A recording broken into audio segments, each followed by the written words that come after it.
পারমাণবিক শক্তিধর দেশ উত্তর কোরিয়া আবারও পরমাণু বোমা তৈরির ঘোষণা দিয়েছে। যুক্তরাষ্ট্রসহ দক্ষিণ কোরিয়ার সাথে ক্রমবর্ধমান সামরিক উত্তেজনার মাঝেই এমন ঘোষণা এলো পিয়ংইয়ং থেকে। মার্কিন প্রশাসন ও সিউলের মধ্যকার সামরিক মহড়াকে কেন্দ্র করেই পারমাণবিক অস্ত্র বৃদ্ধির ঘোষণা দিলেন উত্তর কোরিয়ার সর্বোচ্চ নেতা কিম জং উন। আরও কতটি পরমাণু বোমা তৈরি করতে চায় পিয়ংইয়ং?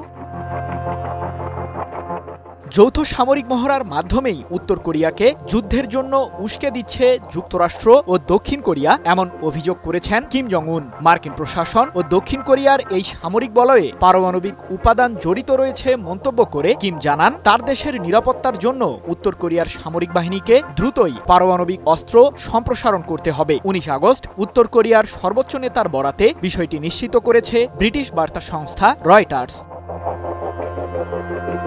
2017 সালের সেপ্টেম্বরে প্রথমবারের মতো পারমাণবিক অস্ত্রের সফল পরীক্ষা চালায় উত্তর কোরিয়া। মার্কিন think tank federation of American সায়েন্টিস্টের মতে কিম জং উনের দেশটির কাছে বর্তমানে প্রায় 50টি পারমাণবিক বোমার ওয়ারহেড রয়েছে। এছাড়াও উত্তর কোরিয়ার কাছে পর্যাপ্ত পরিমাণে ফিসাইল উপাদান রয়েছে, যা দিয়ে দেশটি সহজেই 90টি পারমাণবিক ওয়ারহেড তৈরি করতে পারবে বলেও জানায় মার্কিনী সংস্থাটি।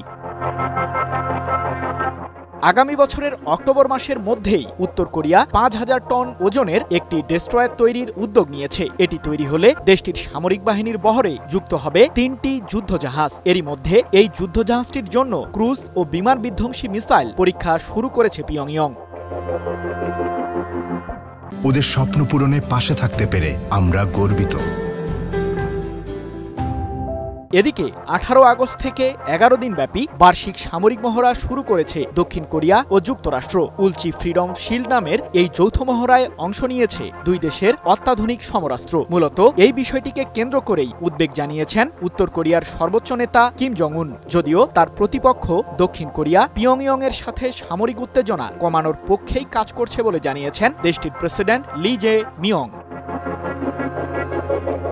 বিশ্লেষকরা বলছেন, দুই প্রতিবেশী দেশের মাঝে সামরিক উত্তেজনা বিশ্বকে দীর্ঘমেয়াদী অচলাবস্থার দিকে ঠেলে দিতে পারে।